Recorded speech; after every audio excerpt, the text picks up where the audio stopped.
While American soldiers praised their reliable M1 Garand rifle for saving countless lives, German soldiers learned to dread the distinctive roar of one aircraft that signaled almost certain destruction.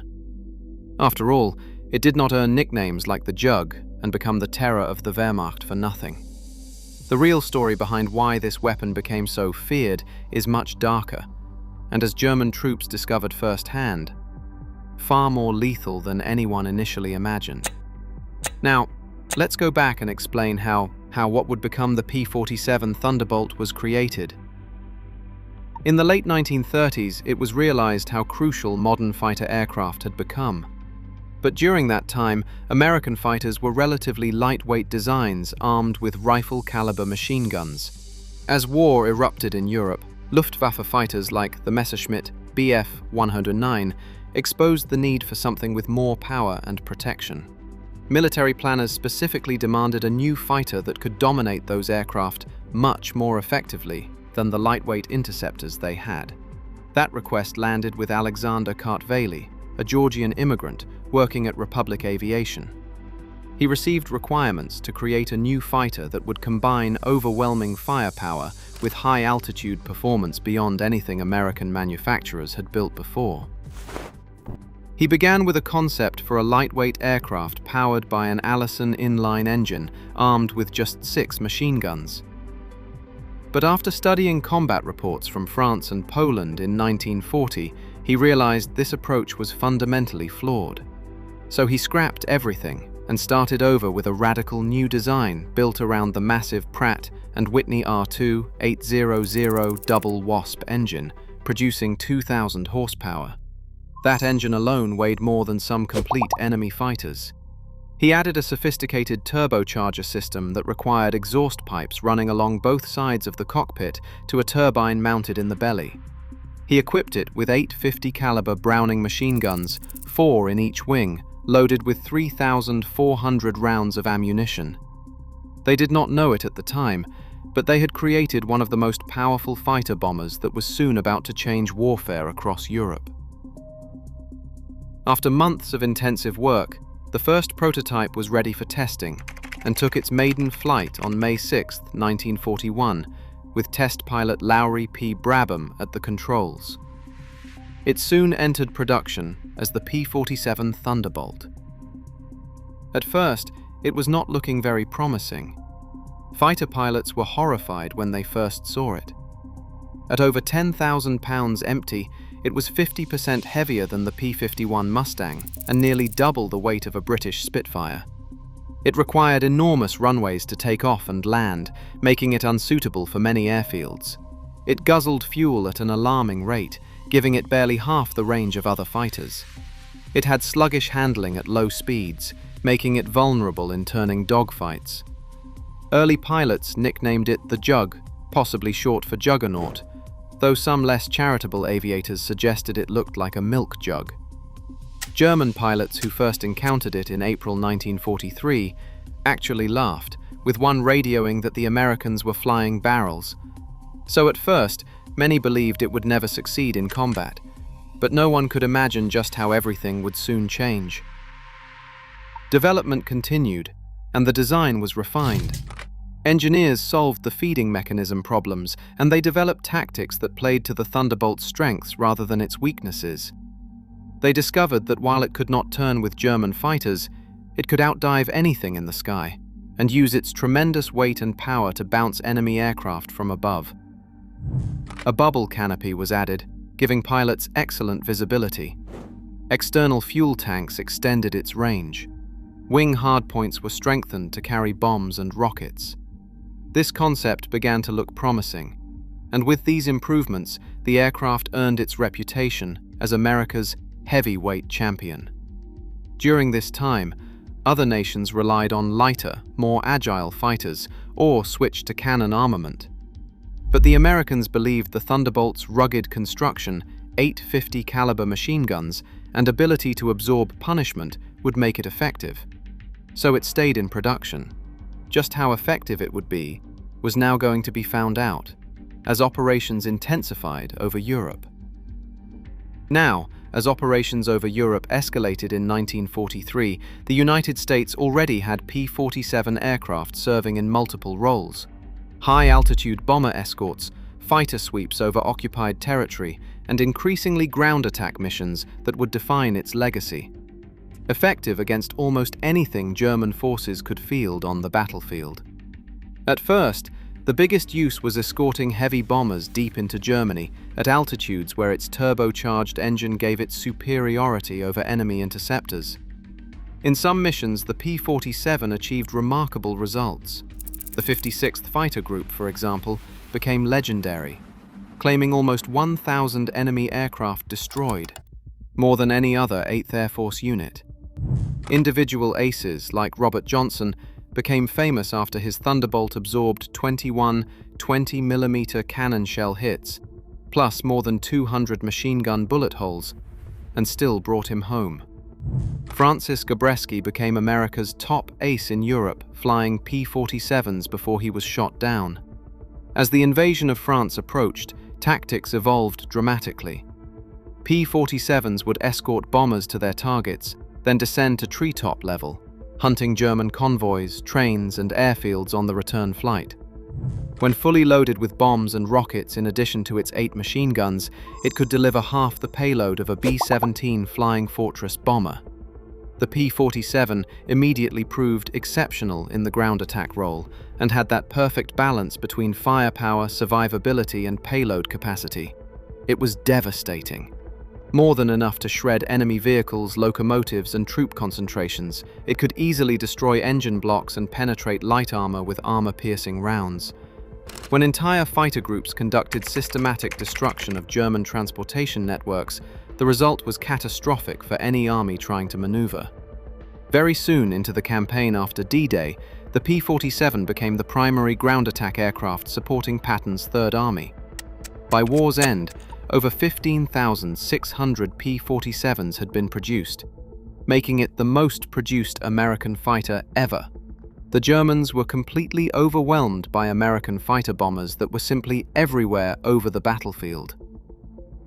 This also made every German troop movement during daylight hours incredibly dangerous, because Thunderbolts operating in cab rank formations could be called down by forward air controllers within minutes.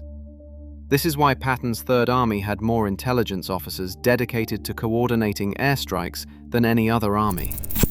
The technique called armored column cover meant that 3 to 4 P-47s flew constant combat air patrol over advancing tank columns, ready to strike any threat. Before we get into the combat impact, here is an explanation of what made the P-47 so effective. The Thunderbolt's effectiveness came from multiple factors working together.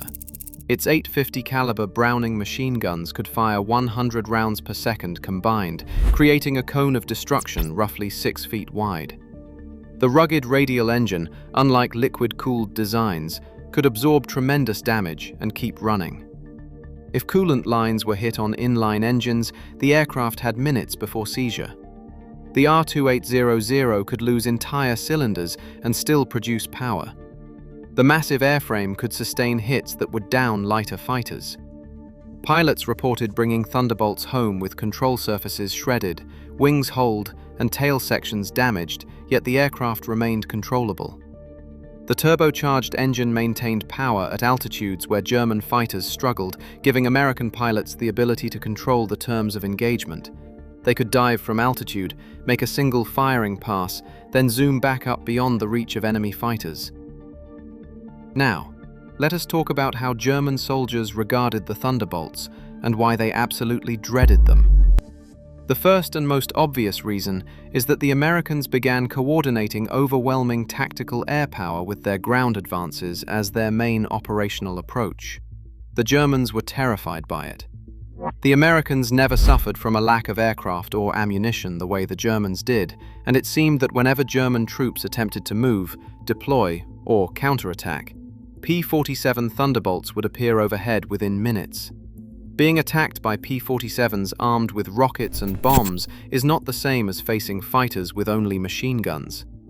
P-47s could strike from ranges that German flak could not effectively engage, and they delivered firepower that German ground forces could not defend against. 50 caliber rounds would tear through thin-skinned vehicles and could even penetrate the side and rear armor of medium tanks. If you were in a truck convoy, camouflage and dispersion would not save you. Pilots could spot movement from altitude. Rockets could destroy vehicles directly, and strafing runs would shred anything that survived. Even better protected targets, like trains and armored vehicles when hit by coordinated P-47 attacks with bombs, rockets, and machine gun fire, could be completely destroyed in a single pass. This was especially true when multiple aircraft attacked simultaneously, or when crews were killed, exposed outside hatches, or were rendered immobile and forced to abandon their vehicles. Lightly armored half-tracks and self-propelled guns were particularly vulnerable.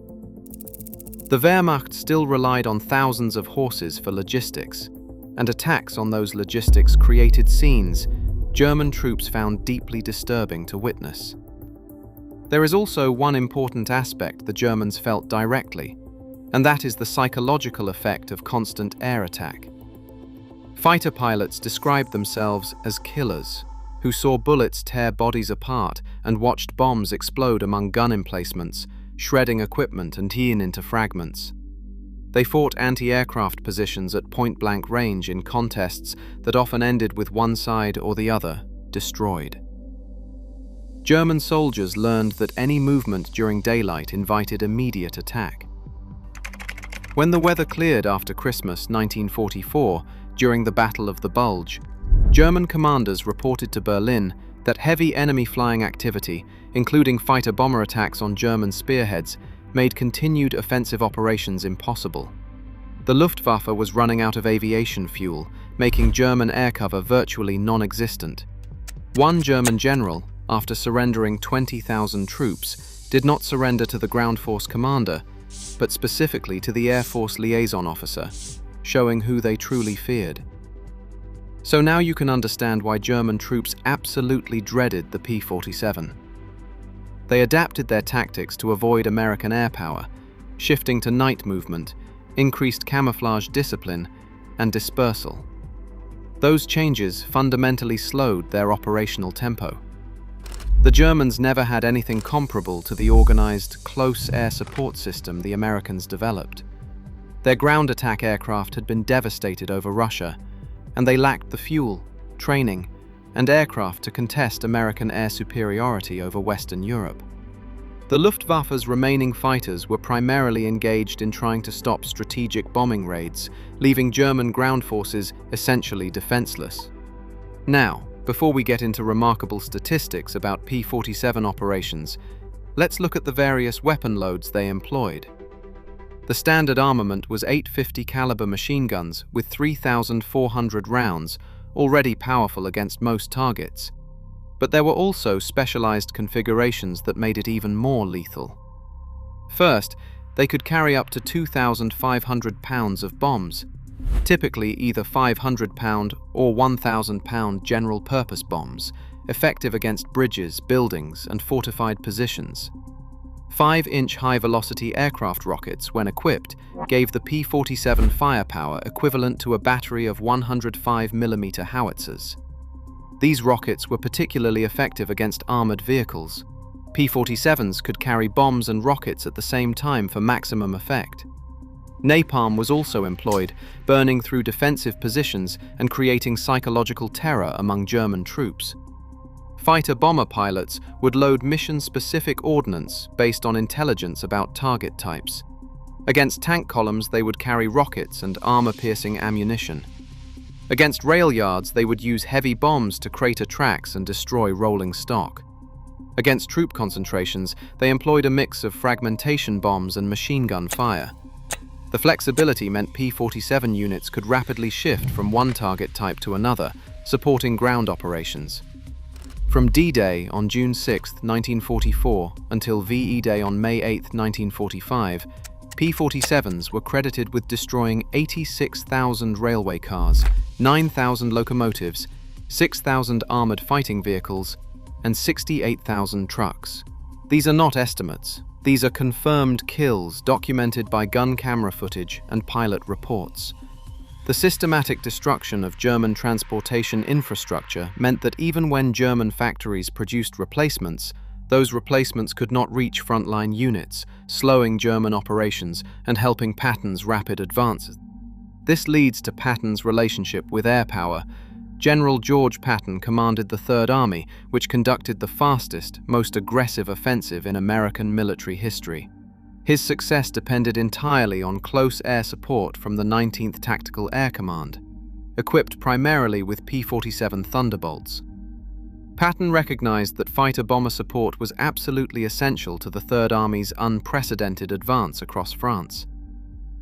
The coordination between Patton's armored columns and P-47 formations operating ahead of them created a combined arms system the Germans simply could not counter.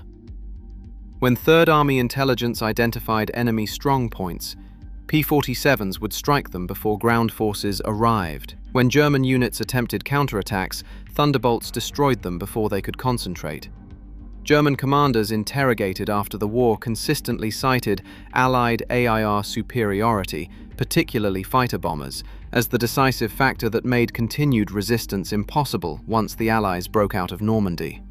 The Battle of the Bulge provided the most dramatic demonstration of this capability. When weather initially grounded Allied aircraft in mid-December 1944, German forces made their deepest penetration during this period of low clouds and fog. But when skies cleared on December 23rd, thousands of Allied aircraft took to the skies. The P-47s that day flew mission after mission, attacking German columns exposed in the open after advancing during the poor weather.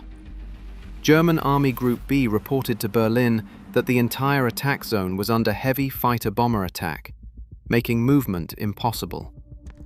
Luftwaffe High Command ordered remaining air units to conserve fuel because they could not contest American air superiority. That single day of clear weather with intensive P-47 attacks marked the turning point. Within weeks, German forces were in full retreat and American armies were advancing into Germany itself. The psychological impact was immense.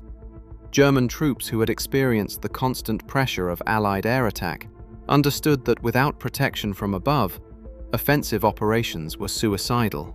The P-47's legacy extends far beyond World War II.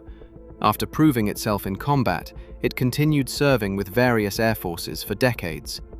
The United States retired it from frontline service in 1949, but Allied nations continued operating Thunderbolts through the 1950s and into the 1960s.